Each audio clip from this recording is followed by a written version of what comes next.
Assalamualaikum adik-adik. Pada video pembelajaran kali ini, kita akan menyimak cerita mengenai kisah seorang pemuda yang menemukan sebuah apel. Nah, baiklah mari kita simak bersama. Dikisahkan, beberapa abad lalu di masa akhir era Tabi'in, hidup seorang pemuda dari kalangan biasa namun ia sangat saleh. Suatu hari, pemuda yang dikisahkan bernama Sabit bin Zutho tersebut sedang berjalan di pinggiran kota Kufah, Irak. Terdapat sungai yang jernih dan menyejukkan di sana. Tiba-tiba, sebuah apel segar tampak hanyut di sungai itu. Dalam kondisi yang lapar, Sabit pun memungut apel tersebut. Rezeki yang datang tiba-tiba, sebuah apel datang tanpa diduga di saat yang tepat.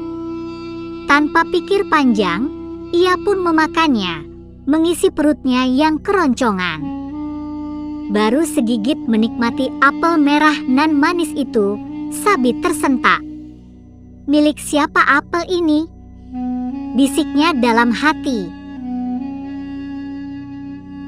Meski menemukannya di jalanan, Sabit merasa bersalah memakan apel tanpa izin empunya. Bagaimanapun juga, pikir Sabit, buah apel dihasilkan sebuah pohon yang ditanam seseorang. Bagaimana bisa aku memakan sesuatu yang bukan milikku? Kata Sabit menyesal. Ia kemudian menyusuri sungai. Dari manakah aliran air membawa apel segar itu? Sabit berpikir akan bertemu dengan pemilik buah dan meminta kerelaannya atas apel yang sudah digigitnya itu. Cukup jauh Sabit menyusuri aliran sungai hingga ia melihat sebuah kebun apel. Beberapa pohon apel tumbuh subur di samping sungai. Rantingnya menjalar dekat sungai. Tak mengherankan jika buahnya sering kali jatuh ke sungai dan hanyut terbawa arus air. Sabit pun segera mencari pemilik kebun. Ia mendapati seseorang tengah menjaga kebun apel tersebut. Sabit menghampirinya seraya berkata, "Wahai hamba Allah, apakah apel ini berjenis sama dengan apel di kebun ini? Saya sudah menggigit apel ini, apa kau memaafkan saya?" kata Sabit sembari menunjukkan apel yang telah dimakan segigit itu. Namun, penjaga kebun itu menjawab, "Saya bukan pemilik kebun apel ini. Bagaimana saya dapat memaafkanmu, sementara saya bukan pemiliknya? Pemilik kebunlah yang berhak memaafkanmu." Lalu, penjaga kebun itu pun berkata, "Rumah pemilik kebun ini cukup jauh, sekitar 5 mil dari sini." Walau harus menempuh jarak sekitar 8 km, Sabit tak putus asa untuk mencari keikhlasan pemilik apel. Akhirnya, ia sampai di sebuah rumah dengan perasaan gelisah, apakah si pemilik kebun akan memaafkannya. Sabit merasa takut sang pemilik tak meridai apelnya yang telah jatuh ke sungai digigit olehnya. Mengetuk pintu, Sabit mengucapkan salam. Seorang pria tua, si pemilik kebun apel, membuka pintu. "Wahai hamba Allah, saya datang ke sini karena saya telah menemukan sebuah apel dari kebun Anda di sungai, kemudian saya memakannya. Saya datang untuk meminta kerelaan Anda atas apel ini. Apakah Anda meridainya?" "Saya telah menggigitnya dan ini yang tersisa," ujar Sabit memegang apel yang digigitnya. Agak lama pemilik kebun apel itu terdiam mendengar ucapan Sabit. Lalu, Sabit pun tersentak ketika sang tuan rumah berkata, "Tidak, saya tidak merelakanmu nak." Penasaran dengan pemilik kebun apel yang mempermasalahkan satu butir apel, Sabit menanyakan apa yang harus ia lakukan agar tindakannya itu dimaafkan. "Saya tidak memaafkanmu, demi Allah," kecuali jika kau memenuhi persyaratanku. Pria tua itu menjawab. Persyaratan apa itu? Tanya Sabit harap-harap cemas.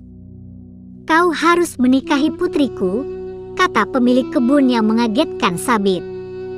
Menikahi seorang wanita bukanlah sebuah hukuman, pikir Sabit. Benarkah itu yang menjadi syarat Anda? Anda memaafkan saya dan saya menikahi putri Anda? Itu adalah anugerah yang besar, tanya Sabit tak percaya. Begitu terperanjatnya Sabit ketika pemilik kebun itu berkata bahwa putrinya yang harus Sabit nikahi merupakan wanita cacat. Putriku itu buta, tuli, bisu, dan lumpuh. Tak mampu berjalan, apalagi berdiri.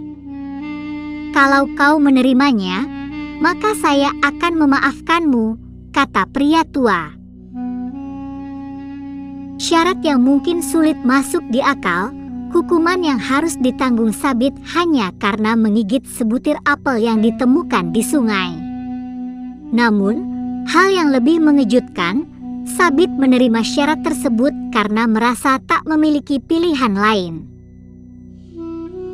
Sementara, ia tak ingin berdosa mengambil yang bukan miliknya. Sabit, seorang pemuda tampan, harus menikahi wanita cacat hanya karena menemukan sebuah apel. Datanglah setelah Isyak untuk berjumpa dengan istrimu, kata pemilik kebun. Malam hari usai salat Isya, Sabit pun menemui calon istrinya. Ia masuk ke kamar pengantin wanita dengan langkah yang berat. Hatinya dipenuhi pergolakan luar biasa, namun pemuda gagah itu tetap bertekad memenuhi syarat sang pemilik apel.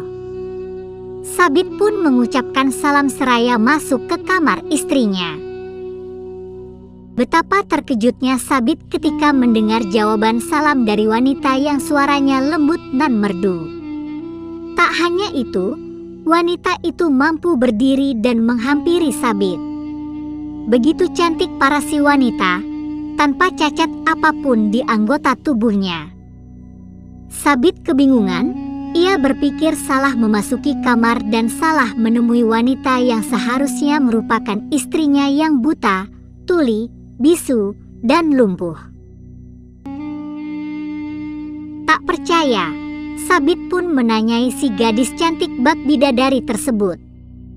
Namun, Sabit tidak salah, ialah putri pemilik kebun apel yang dinikahkan dengannya.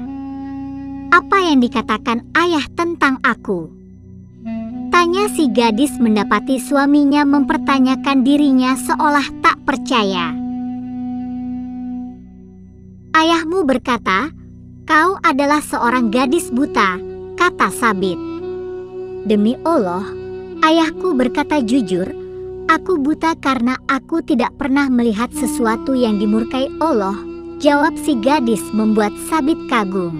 Ayahmu juga berkata bahwa kau bisu, ujar Sabit masih dalam nada heran. Ya benar, aku tidak pernah mengucapkan satu kalimat pun yang membuat Allah murka, kata si gadis. Tapi, ayahmu mengatakan, kamu bisu dan tuli, lanjut Sabit. Ayahku benar, demi Allah.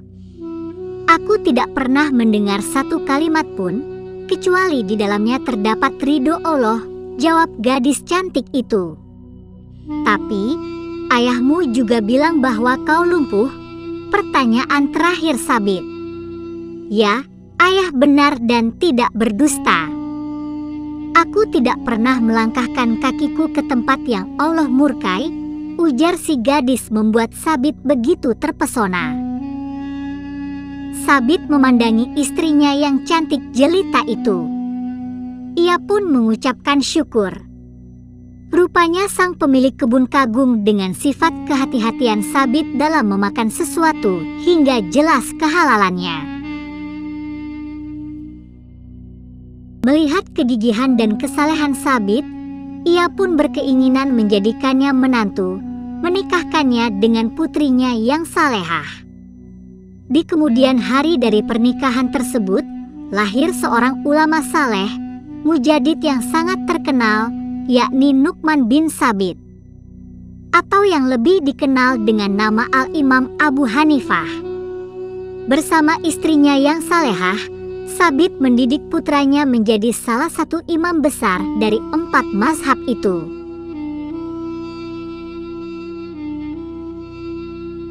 Nah, adik-adik, demikianlah video pembelajaran mengenai kisah seorang pemuda yang menemukan sebuah apel.